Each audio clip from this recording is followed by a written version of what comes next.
Hello, मैं हूं विनय कुमार गुप्ता। आप सभी का स्वागत है हमारे YouTube channel point to be noted में। अगर वीडियो आपको अच्छी लगे तो लाइक करिए, शेयर करिए। अगर आप चैनल पर नए हैं तो चैनल को सब्सक्राइब करें। वीडियो का अगला नोटिफिकेशन प्राप्त करने के लिए बेल आइकन को ज़रूर दबाएं। हमने इसके पहले लेक्चर में जो है हिंदी की जितनी भी बोलियां थी उसमें से जो प्रमुख बोलियां थी उनका एक एक करके हम लोगों ने चर्चा किया था इसके पहले लेक्चर में। अब हम इस लेक्चर में पढ़ेंगे देवनागरी लिपि। तो चलिए शुरू करते हैं। देवनागरी लिपि। तो देवनागरी लिपि का विकास कैसे हुआ इसके बारे में हम अध्ययन करते हैं। देवनागरी लिपि का विकास। वैसे देवनागरी लिपि होता क्या, पहले इसको जान लेते हैं। और देवनागरी लिपि जानने से पहले हम भाषा जान लेते क्या होता है। जो हम पहले लेक्चर में लिए थे, सबसे पहला लेक्चर हिंदी का हुआ था, तब हम उसमें बताए थे भाषा क्या होता है। तो उच्चारित ध्वनि संकेतों की सहायता से भाव या विचार की अभिव्यक्ति जो होती है वो भाषा कहलाती है।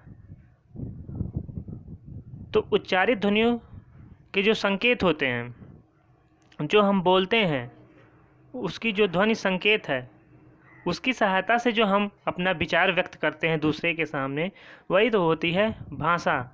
हमने पहले लेक्चर में क्या बताया था कि सार्थक ध्वनियों का जो समूह होता है वही भाषा कहलाता है, जिसका हम उपयोग अपने विचारों के आदान प्रदान के लिए करते हैं, वो भाषा कहलाता है। जबकि लिखित वर्ड संकेतों की सहायता से कोई वर्ड लिखकर उसका संकेत बनाकर उसकी सहायता से अपनी भाव या विचारों को अभिव्यक्त करते हैं दूसरे के सामने, तो वो लिपि होती है। लिपि क्या होती है? लिखित रूप में होती है, लिखित संकेत होती है, लिखित वर्ण संकेत होती है लिपि। तो लिखित वर्ण संकेतों की सहायता से भाव या विचारों की अभिव्यक्ति क्या कहलाती है? लिपि कहलाती है। भाषा हमारी श्रव्य होती है, मतलब भाषा को हम सुन सकते हैं, जबकि लिपि जो होती है उसको हम देख सकते हैं, लिखित रूप में उसको देख सकते हैं, जबकि भाषा केवल सुन सकते हैं। ये होता है अंतर और लिपि में, भाषा और लिपि में अंतर। भारत की जितनी भी लिपियां हैं उनका विकास जो है वो ब्राह्मी लिपि से हुआ है। किससे हुआ है? ब्राह्मी लिपि से हुआ है। और ब्राह्मी लिपि का प्रयोग जो है वो वैदिक आर्यों ने शुरू किया था। किसने शुरू किया था ब्राह्मी लिपि? तो ब्राह्मी लिपि का प्रयोग जो है वैदिक आर्यों ने शुरू किया था।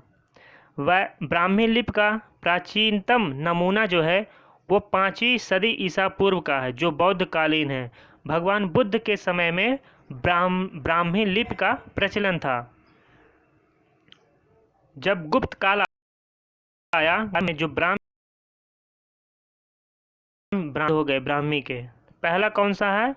वो उत्तरी ब्राह्मी और दूसरा दक्षिणी ब्राह्मी। तो उत्तरी ब्राह्मी में जो आता है वो नागरी लिपि आता है उत्तरी ब्राह्मी में। तो नागरी लिपि का विकास किससे हुआ? वो उत्तरी ब्राह्मणी लिपि से हुआ विकास नागरी लिपि का। और दक्षिणी ब्राह्मी से किसका?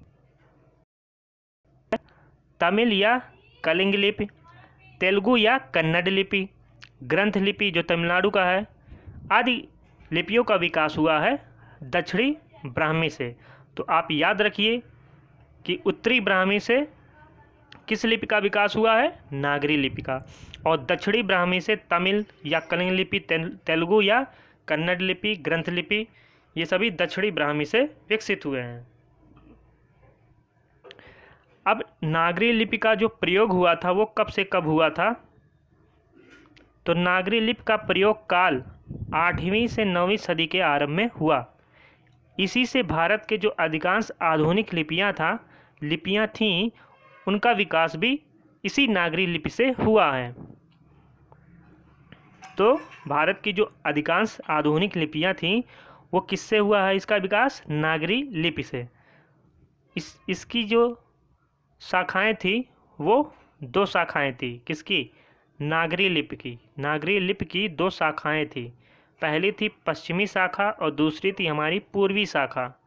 तो अब हम देख लेते हैं कि जो देवनागरी लिपि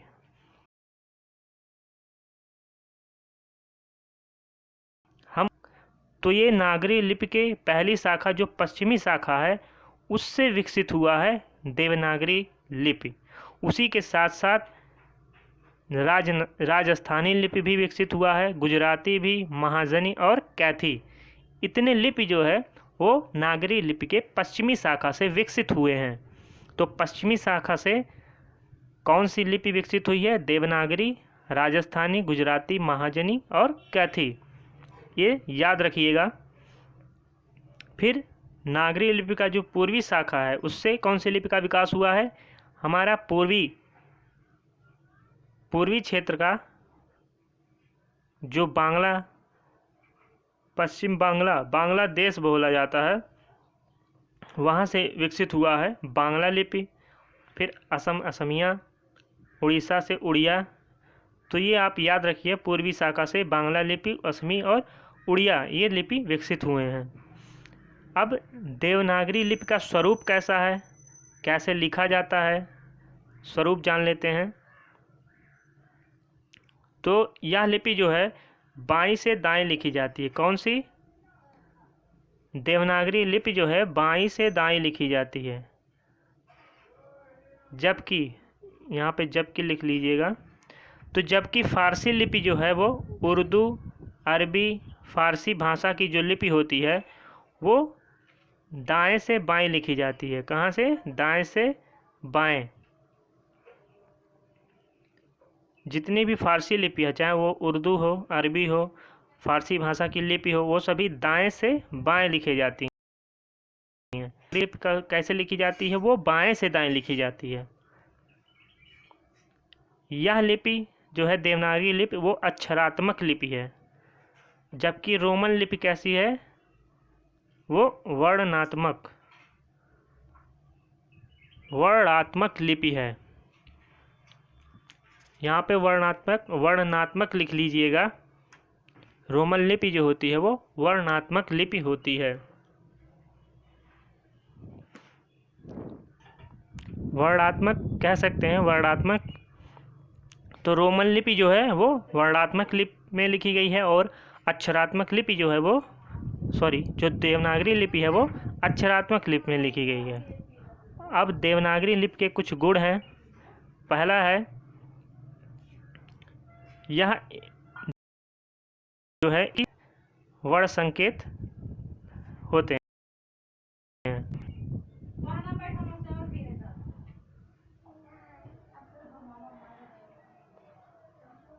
तो एक ध्वनि के लिए एक ही वर्ण संकेत होते हैं।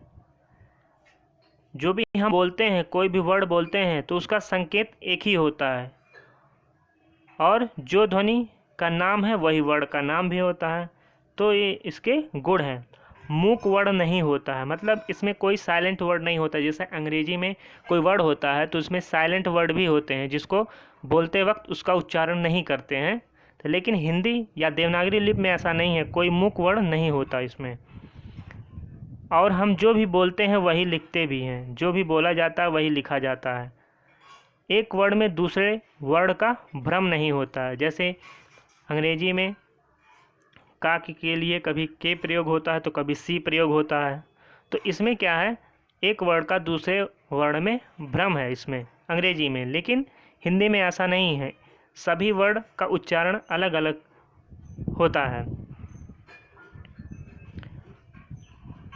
जो वर्णमाला ध्वनि है वो वैज्ञानिक पद्धति के बिल्कुल अनुरूप है। ये वैज्ञानिक दृष्टिकोण से उसी के अनुरूप हैं। देवनागरी लिपि की जो वर्णमाला है वो बिल्कुल वैज्ञानिक पद्धति के अनुरूप है। इसका प्रयोग जो होता है, तो देवनागरी लिपि का उपयोग कहाँ कहाँ होता है? संस्कृत में होता है। यहाँ पे संस्कृत हो गया है, संस्कृत कर लीजिए। यहाँ तो इसका प्रयोग कहाँ कहाँ होता है? संस्कृत में, हिंदी में, मराठी में और नेपाली, इन सब की एकमात्र लिपि है देवनागरी लिपि। तो संस्कृत, हिंदी, मराठी और नेपाली, इसकी एकमात्र लिपि है देवनागरी लिपि। और भारत की जितनी भी लिपियां हैं वो सभी लिपियां जो हैं लगभग इसी से विकसित हुई हैं। तो भारत के अनेक लिपियां जो है इसी के बिल्कुल निकट है, मतलब इसी से लगभग विकसित हुई हैं, मिलती जुलती हैं। अब देवनागरी लिपि के दोष क्या हैं? कुल मिलाकर 403 होने के कारण जो देवनागरी लिपि है वो 403 टाइप के होते हैं, जिसके कारण टंकन और मुद्रण में क्या होती है? कठिनाई होती है। शिरोरेखा का प्रयोग अनावश्यक अलंकरण के लिए, तो शिरोरेखा का प्रयोग अनावश्यक होता है। अलंकरण मतलब किसको अच्छा दिखाने के लिए उस शब्द को शिरोरेखा उस पर खींच देते हैं। जैसे कोई शब्द लिखे राम, तो इस पे क्या शिरोरेखा ऊपर जो खींचते हैं उसी को बोला जाता है शिरोरेखा। बस उसको अच्छा दिखने के लिए उसका अलंकरण कर देते हैं। अनावश्यक वर्ड जो होते हैं, जैसे री हुआ, एक री और होता है जो 2 बार ऐसे चला जाता है, जो प्लुत स्वर में आता है।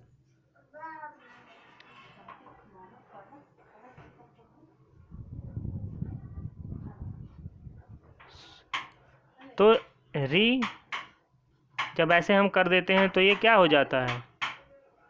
ये दीर्घ स्वर में आ जाता है। तो री, रे, तो ये सब जितने भी वर्ड हैं अनुनासिक बोल सकते हैं, मतलब कि जो पंचमाक्षर हैं, जो हर वर्ग के 5वें नंबर पर वर्ड आते हैं, जैसे काका, अंगा, चाचा, इया, तो ये सब वर्ड हैं, इसका कोई शुद्ध उच्चारण नहीं होता। तो ये दोष है देवनागरी लिपि का, इन्हें कोई शुद्ध उच्चारण के साथ उच्चारित नहीं कर पाता, ये दोष है होता है। जैसे खा में कभी कभी लगता है कि रा और वा इसमें मिले हुए हैं, घा में लगता है कि ये धा कभी कभी, और माँ में भा का भ्रम हो जाता है। तो ये कुछ दोष हैं देवनागरी लिपि के। और अगला है हमारा अनुसार एवं अनुनासिक के प्रयोग में एक रूपता का अभाव। अनुनासिक मतलब जो ये बिंदु लगता है ऊपर, और अनुनासिक मतलब जो 4 बिंदु, तो इसके प्रयोग में एक रूपता का अभाव है। लेखन में बार बार हाथ उठाना, हम हिंदी जब भी लिखते हैं देवनागरी लिपि में तो हमें हाथ जो है बार बार उठाना पड़ता है, लेकिन इंग्लिश में ऐसा नहीं है। अगर हम एक शब्द लिख रहे हैं तो जब तक वो शब्द पूरा नहीं हो जाता तब तक हमें हाथ नहीं उठाना पड़ता। लेकिन हिंदी में क्या है, एक शब्द लिखेंगे तो उसमें मात्रा लगाने के लिए हाथ उठ जाता है, तो कई बार हाथ उठाने पड़ते हैं, तो ये भी दोष है एक। अगला है वर्णों के संयुक्तिकरण में रा के प्रयोग को लेकर भ्रम की स्थिति है। इसमें जो है रा का प्रयोग जो है बहुत प्रकार से होता है, उसमें भ्रम की स्थिति पैदा हो जाती है, तो ये भी एक प्रकार का दोष है देवनागरी लिपि में। अब देवनागरी में कुछ सुधार हुए हैं, बहुत महत्वपूर्ण नहीं है लेकिन जान लेते हैं। बाल गंगाधर का तिलक फॉन्ट, उन्होंने एक फॉन्ट दिया था तिलक फॉन्ट, तो इन्होंने कुछ सुधार किया था इसी नाम से। फिर सावरकर बंधुओं का आ की बहारा खड़ी, इन्होंने भी इस नाम से सुधार किया था। फिर आते हैं श्याम सुंदर दास का पंचमाक्षर के बदले अनुसार का प्रयोग, इन्होंने क्या किया, जो वर्ग के का, खा, गा, का वर्ग, चावर, टा, तापा वर्ग जो आते हैं उनके जो पंचाक्षर होते हैं उसके स्थान पर इन्होंने क्या कहा, अनुसार का प्रयोग करने का सुझाव दिया कि अगर अंगा है तो इसके स्थान पर अनुसार का उपयोग किया जाए, ड़ा है तो इसके स्थान पर जो है अनुस्वार का उपयोग किया जाए, इन्होंने कहा था। श्रीनिवास का महाप्राण वर्ण के लिए अल्प प्राण के नीचे ऐसे इस टाइप का चिन्ह लगाने का सुझाव दिया था श्रीनिवास ने। तो इसी तरह कुछ और लोगों ने, कई लोगों ने कुछ सुधार उसमें किया था। तो इतने थे हमारे देवनागरी लिपि में, जो कुछ कुछ इम्पॉर्टेंट थे उसको आप एक जगह नोट कर सकते हैं। अगर वीडियो आपको कैसी लगी, अगर वीडियो आपको अच्छी लगी तो लाइक करिए, शेयर करिए। अगर आप चैनल पर नए हैं तो चैनल को सब्सक्राइब करें। वीडियो का अगला नोटिफिकेशन प्राप्त करने के लिए बेल आइकन को ज़रूर दबाएं। तब तक के लिए धन्यवाद।